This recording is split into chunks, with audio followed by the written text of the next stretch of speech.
बढ़ी हुई दरों को वापस लेंगी प्राइवेट टेलीकॉम कंपनियां। यूजर्स की संख्या में भारी गिरावट से लिया गया फैसला। ट्राई ने टेलीकॉम कंपनियों को लेकर कही बहुत बड़ी बात। जी हां दोस्तों, जहां एक तरफ देश भर में टेलीकॉम कंपनियों को लेकर के विरोध चल रहा है, ट्विटर से लेकर के अलग अलग सोशल मीडिया प्लेटफॉर्म पर लोगों ने अपनी प्रतिक्रिया दी है। यहाँ तक कि यूजर्स ने यहाँ भी कह दिया है कि वो अब प्राइवेट कंपनियों का साथ छोड़कर एक बार फिर से बीएसएनएल की तरफ रुख कर रहे हैं। ऐसे में प्राइवेट टेलीकॉम कंपनियों को बड़ा झटका लगता हुआ दिखाई दे रहा है, क्योंकि एक के बाद एक लोगों की तरफ से सिम पोर्ट की रिक्वेस्ट इन टेलीकॉम कंपनियों को मिल रही है और लगातार दिन ब दिन ये संख्या बढ़ती जा रही है। ऐसे में लोगों का झुकाव बीएसएनएल की तरफ लगातार देखा जा रहा है। अब हाल ये बन चुका है कि इन यूजर्स की संख्या में भारी गिरावट को लेकर के प्राइवेट टेलीकॉम कंपनियां हरकत में आ चुकी हैं। लगातार देखी जा रही गिरावट के माध्यम से इनमें भारी कमी हुई है, रेवेन्यू बहुत ज्यादा गिर रहा है। ऐसे में कंपनियां अपने अस्तित्व को लेकर के एक बार फिर से खतरा महसूस कर रही हैं और यह खतरा पैदा किया जा रहा है बीएसएनएल की तरफ से। जी हां, जहां 3 साल के बाद इन टेलीकॉम कंपनियों ने 27% तक अपने रिचार्ज प्लान अचानक से महंगे कर दिए हैं, तो वहीं बीएसएनएल ने अपने रिचार्ज प्लान को वहीं का वहीं रखा है। ऐसे में लोगों का झुकाव बीएसएनएल की तरफ होना आम बात है, तो वहीं बीएसएनएल को खड़ा करने के लिए एक बार फिर से देश की जनता एकजुट हो रही है और होना भी चाहिए, क्योंकि यह एक सरकारी और देश का अकेला एक मात्र सबसे बड़ा नेटवर्क सिस्टम है बीएसएनएल। जी हाँ, आज भी जब जियो पूरे देश में सबसे ज्यादा यूज किया जा रहा है, ऐसे में भी आपको बता दें कि बीएसएनएल के नेटवर्क सिस्टम सबसे ज्यादा है। और जान करके आपको यह भी हैरानी होगी कि बीएसएनएल के 45,000 से ज्यादा टावरों का प्रयोग करके ये टेलीकॉम कंपनियां यानी कि जियो और एयरटेल जैसी कंपनियां गांव में अपने नेटवर्क प्रोवाइड करवा रही हैं। अब सवाल ये पैदा होता है कि आखिर अगर ऐसा है तो बीएसएनएल यह चीज खुद क्यों नहीं करता है। इसके पीछे की कहानी ठीक है और बड़ी है, जो कि हम सबको समझनी चाहिए। और आखिर इन सब के पीछे की वजह क्या है? क्या बीएसएनएल को जानबूझकर गिराया गया है या फिर कुछ और वजह है, बताएंगे। लेकिन उससे पहले अभी बात करेंगे हम इस मामले में कि क्या बढ़ी हुई दरों को टेलीकॉम कंपनियां वापस लेने जा रही हैं। क्या है इन टेलीकॉम कंपनियों का फैसला, आखिर जियो ने किस आधार पर यह फैसला लेने की तैयारी की है। पूरी जानकारी आपको इस वीडियो में मिलेगी, तो चैनल पर बने रहें। वीडियो को लाइक और चैनल को नहीं सब्सक्राइब किया है तो अब तक अभी सब्सक्राइब कर लें, साथ ही बेल आइकन को भी दबा लें ताकि स्टूडियो अपडेट आप तक सबसे पहले पहुंचती रहे। दोस्तों, इस बढ़ी हुई दरों को वापस करने के 2 तरीके हैं।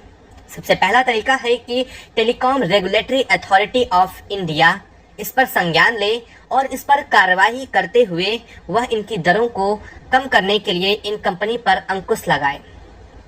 तो वहीं दूसरा तरीका ये है कि ये टेलीकॉम कंपनियां खुद यूजर्स के विरोध को देखते हुए या फिर यूजर्स की तरफ से लगातार अपनी सिम को पोर्ट कराने की रिक्वेस्ट डालने को लेकर के कंपनियों को हो रहे नुकसान पर ध्यान देते हुए अपनी बढ़ी हुई दरों को वापस ले लें।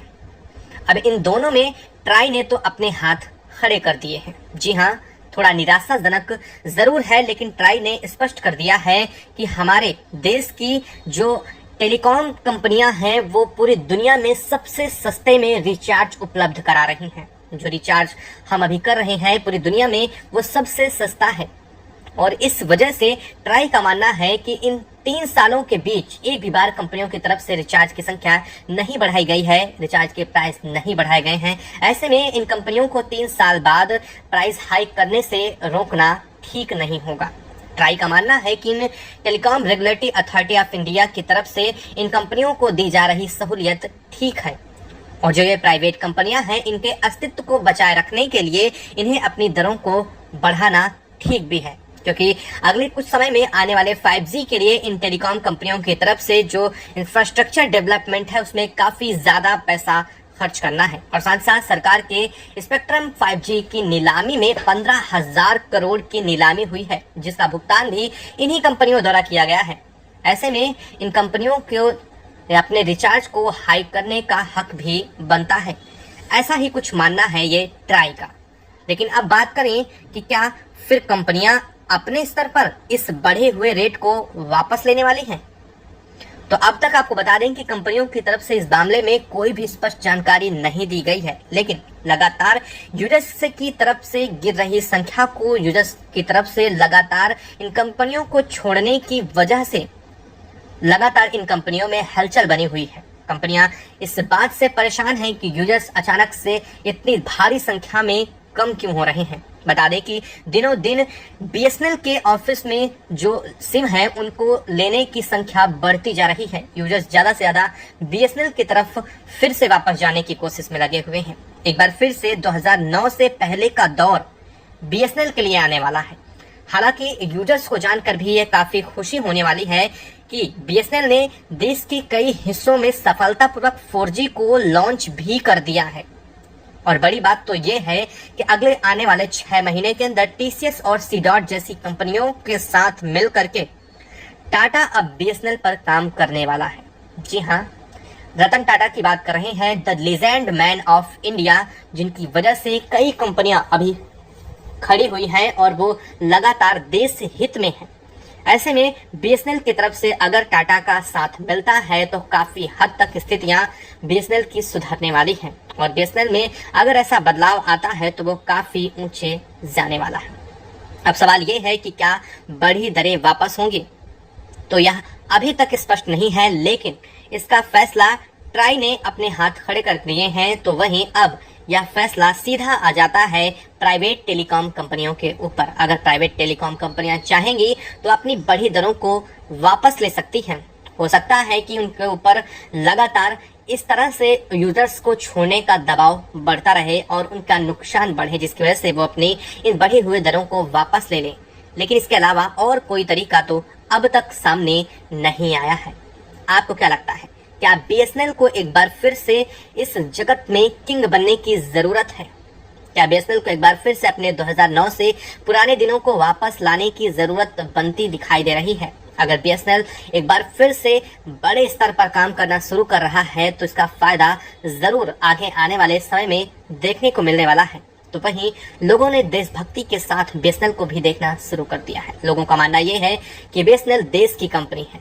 अगर उनका झुकाव बीएसएनएल की तरफ रहता है तो एक समय के बाद बीएसएनएल को प्रॉफिट मिलेगा और इस प्रॉफिट के साथ बीएसएनएल बड़ा करने की भी कोशिश जरूर करेगा। हालांकि कुछ फैक्ट हैं जिन्हें बीएसएनएल के बारे में जरूर समझना चाहिए, जैसे कि देश में सबसे ज्यादा टावर आज के दिन में भी बीएसएनएल के सबसे ज्यादा ग्रामीण क्षेत्रों में टावर हैं। पूरे 36% टावर अभी भी बीएसएनएल के ग्रामीण क्षेत्रों में बड़े अच्छे ढंग से काम कर रहे हैं, जहां पर जियो और एयरटेल जैसी कंपनियों के अभी भी नेटवर्क नहीं पहुंचते। जियो और एयरटेल जैसी कंपनियां बीएसएनएल के टावर की मदद से अपने नेटवर्क वहां प्रोवाइड करती हैं। इनके लिए वो बीएसएनएल को मुआवजा भी देती हैं। बता दें कि भारत की सीमा से लगे हुए तमाम क्षेत्रों पर बीएसएनएल की ही सर्विस चालू है और किसी भी प्राइवेट कंपनी की नहीं, क्योंकि यह सुरक्षा का बेहद अहम मुद्दा है। ऐसे में बीएसएनएल को सपोर्ट करना तो एक बार जरूर बनता है। आपको क्या लगता है, क्या बीएसएनएल को पूरे देश को एक बार सपोर्ट करना चाहिए? क्या बीएसएनएल को लेकर के सरकार से भी मांग रखनी चाहिए कि वो बीएसएनएल को एक बार फिर से फंडिंग अच्छी तरह से दे और उस पर काम करने वाले लोगों की भी समीक्षा बहुत जरूरी है? अगर आपको भी ऐसा लगता है तो कमेंट बॉक्स में कमेंट करके जरूर लिखिएगा। साथ ही वीडियो को लाइक और चैनल को अगर अभी तक आपने सब्सक्राइब नहीं किया है तो सब्सक्राइब कर लें। साथ ही बेल आइकन को भी जरूर दबा लें ताकि वीडियो अपडेट आप तक सबसे पहले पहुंचते रहे। जय हिंद दोस्तों।